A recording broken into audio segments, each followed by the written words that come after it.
దేవాలయం. ఇది దేశంలోని 51 శక్తి పీఠాలలో ప్రాచీనమైంది. అస్సాంలోని గౌహతి నగర పశ్చిమ భాగంలోని నీలాచల్ కొండల్లో కొలువైన ఒక శక్తి ఆలయం. ఇది అనేక ప్రత్యేక దేవాలయాలు కలిగిన ప్రధాన ఆలయం. ఈ ఆలయంలో ఉన్న 10 దేవాలయాలు మహాశక్తి 10 మహావిద్యలకు అంకితం చేస్తారు.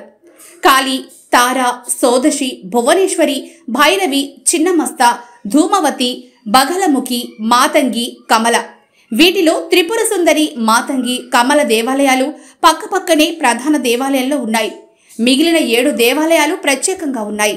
సాధారణ హిందువులకు, తాంత్రిక భక్తులకు ఇది ఒక ముఖ్యమైన పూజాక్షేత్రం.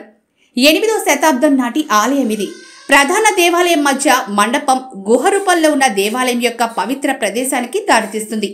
అక్కడ ఏ విధమైన రూపము ఉండదు, కానీ సహజంగా భూగర్భంలో ఏర్పడిన నీటి బుగ్గలోని నీరు యోని ఆకారంలో గల గండశిల పగులులో నుంచి ప్రవహిస్తూ ఉంటుంది. ప్రతి వేసవిలో అంబువాసి పండుగ సందర్భంగా కామాఖ్య దేవత యొక్క రజస్వల ఉత్సవాలు నిర్వహింపబడతాయి. ఈ సమయంలో గర్భగుడి నుండి ప్రవహించే నీరు ఎర్రగా ఋతుస్రావం వలె కనబడుతుంది. ఉపాసకులు ప్రతి ఉదయం అమ్మవారికి అర్పించడానికి మేకలు ఇక్కడ బలిస్తారు. ప్రాచీన సాంస్కృతిక సాహిత్యానికి చెందిన కాళికా పురాణం కామాఖ్య దేవిని కోరికలను తీర్చేదానిగా, శివుని చిన్న భార్యగా, ముక్తిని ప్రసాదించేదానిగా వర్ణించింది. శక్తియే కామాఖ్యగా పిలువబడుతోంది.